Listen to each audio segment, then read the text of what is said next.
sharing some of my theories. So one of the things that on my journeying and waltzing through all the lessons and studying is that I came across this teaching about the 4 parts of our makeup. So we are a horse, which is the physical body, and then we have the physical body's nature diva higher self. So if you're speaking to manifestation for earthly goods, it's the nature diva higher self that you need to speak to, not your soul's higher self. Then the soul is essentially the rider, and it sits in the base of your skull and then lays down your spine. And then there's the whole soul's higher self. So there's actually 4 bodies. This comes into my belief that the reason why we stand as humans is because we are half earth and half star, and that it reaches down to reach us and then rises up to meet us, and hence we are the horse and the rider. So that being said, that we are half star, that we are half earth, that there is going to be things that go on with the ancestral aspects of the clay that is none of the soul's business kind of thing. So what is the soul? Like, what is going on there? So one theory that I was told was that we are 617 soul parts that come together for a purpose. And then we go to the constellations, which the star constellations are actually universities. And we study at the universities on the subject that we've all agreed that we want to look at when we come to manifest down here. Because Earth is not level 1. Earth is like level 7. So when we study and we all are together on this subject that we're going to come down to Earth to manifest and look at, we come down, but we don't fit in one human body. So we split into multiple human bodies, we split into multiple animals, we split into multiple ant colonies, things like this. And so that then we can experience whatever it is that we're looking at or we've chosen to look at when we come to manifest down here. When you come down here and you work towards becoming what it is that you want, the first thing that has to happen though is that you have to drink from the river of amnesia, because the horse takes so long to develop to be able to do what the soul purpose here is. So if you don't drink from the river of amnesia, you go mad within the first few years of waiting for the horse and the body to become into mechanics. One aspect of coming in at first is the ego, and it is very necessary for us to grasp onto the clay, identify with it, and stay here. So the ego is not a negative thing. It is just the baby. It is the beginnings of identifying the spirit with the clay so that we don't just leave. Then as we raise up and we grow the horse, and at one point the horse finally starts to be able to develop mentally well enough that it can begin to comprehend even a smidgen of what the soul's purpose is here. So then it's chipping away at this process of understanding what it is that we made a choice to come down and do here. When we attain that goal, then we attain enlightenment and we become a star, and we go up into the universe and we participate in a constellation about a certain subject. Now, traditionally, we see images of shamans wearing antlers, and we see images of shamans wearing horns. These headdresses, or a stupa or a dupa, which is a pointed hat, these headdresses were utilized, the antlers were utilized for stellar knowledge. So certain seasons, there's only certain constellations, and at certain hours are they only right above us and accessible. So certain rituals around certain knowledge had to be done depending on where the stars were in the sky and within the season. The antlers, the horns, are utilized for moon. Now, as we know, the moon is not always present in its fullness, so then certain rituals would have to be conducted for information from the moon with the horns on at certain stages. We all think of Vikings as wearing these horned hats, but the Viking isn't actually a people. It was a verb to go a Viking. And those horned helmets were not worn except for when they were doing rituals. They weren't battle hats. They were for metaphysical connection to the lunar goddess or the lunar god or things like this. So, yeah, so 617 soul parts. The other option that you have when you come down to this plane, though, is that you might want to go the other way. That's the necessity of the darkness, is that you might want to participate in making a black hole. And we don't fully understand what the purpose of black holes is, except for that we know that a star, when it implodes, it turns into a black hole and it sucks in the matter around it, and then there's possibility of dimensional travel. So in the universal eye, having the option of becoming a star or a black hole is totally relevant in either direction.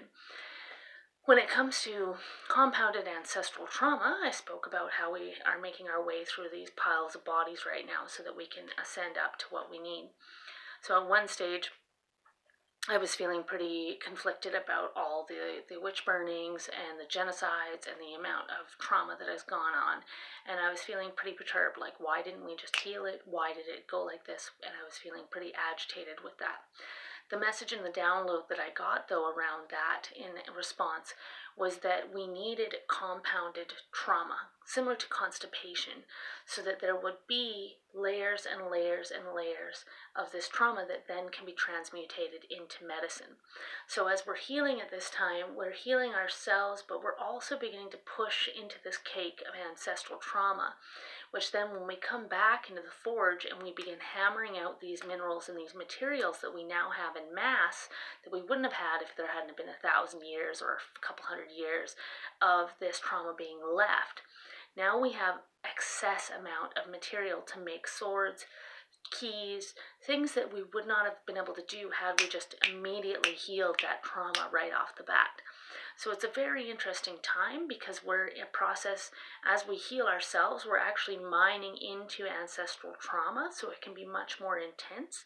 And then we're needing to bring that material up into the forge, which is a very hot and strenuous process of melting this material, pounding this material out, and then forming it into these new tools, and then figuring out how do we use these tools that we would have never experienced before. Because prior, we would have just healed these things as they happened, and we wouldn't have had such a compound and constipation of ancestral trauma that we now have at our hands to be able to foster, harvest, to hammer out into something new. So when we look at the seed of life,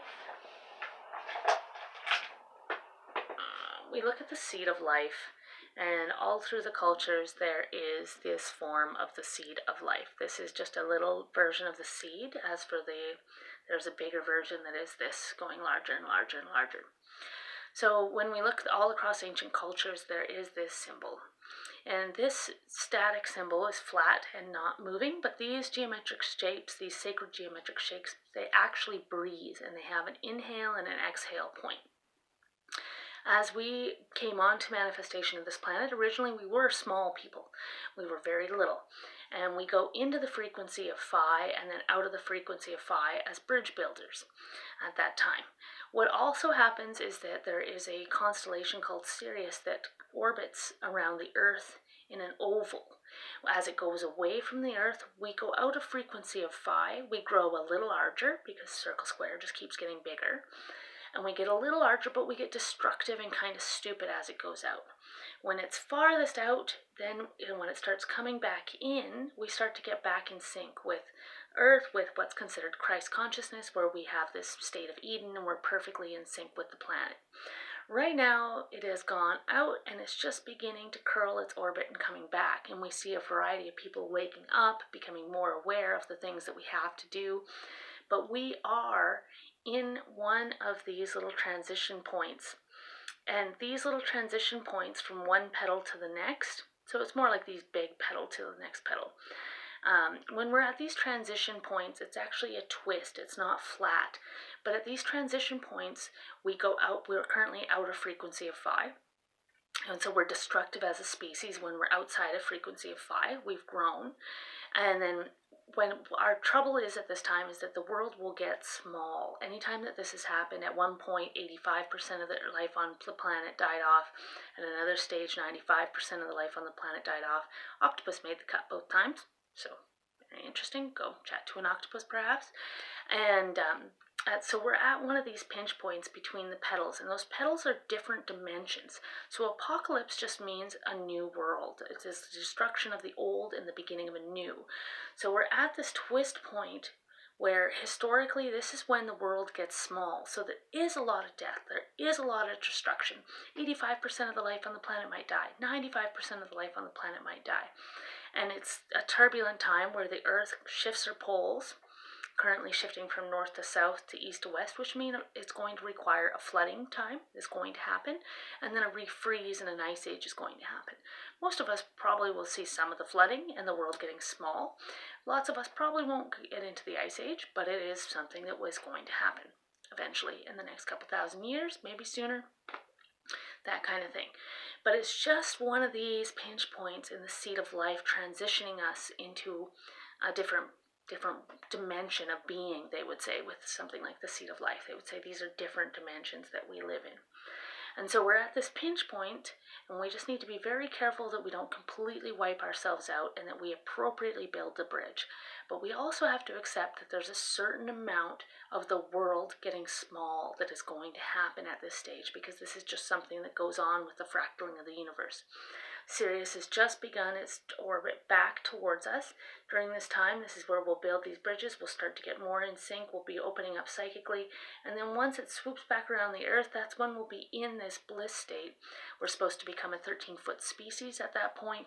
The things are going to shift around on the planet as far as carbon, things like this. And then we will come back into this blissful, unified space with our environment, with our community, with everything in a really beautiful way for umpteen 100 years, whatnot, as these things orbit. So things like that give me a lot of faith. So when I feel really agitated or uncomfortable with all the stuff that has gone on, I remind myself that there's always a higher view in the universe going on than what we currently can see as tiny little ants or just little like skin lice on the face of the planet in this spectrum, in this beautiful universe called the Milky Way galaxy. So I thought I'd just share some of those thoughts and some feelings about what I have learned that has brought me a lot of faith in comprehension of the necessary action, and also that it's happening, and that we just need to work on ourselves, knowing that we are half star and half earth, and we are here to bring star energy to the planet. Animals come to be with us as a familiar. They are grounded down into the earth, and they can transmute suffering for us like that would crush us. So at different stages in our life, our familiars arrive, and it is a spirit that's either in an animal's body or a spirit riding an animal's body, and it's come to aid us in pulling suffering from us because they like what we're getting up to. But because we stand upright, because we are half earth, half star, that the earth stuff sometimes can be totally overwhelming. And so animals come and they pull from us the suffering and the stress for us, and they aid us so that we can continue to stand upright and not be crushed by everything that goes on when you do come to planet Earth. So just some thoughts, some things, some ponders, and some theories that really bring me a lot of faith. They come from a variety of sources over the years of just watching different channels, learning different things, and then just full on just random downloads that come through after I've taken a poo in the morning. That kind of stuff. Anyways, be blessed. Hopefully this brings you some clarity on some different things. If this brings up any questions, feel free to please ask them, and I will answer them to the best of my capability of what I think, hear, or experience, or have come across in theory around different philosophies and spirituality over the world around these different subjects. So be well.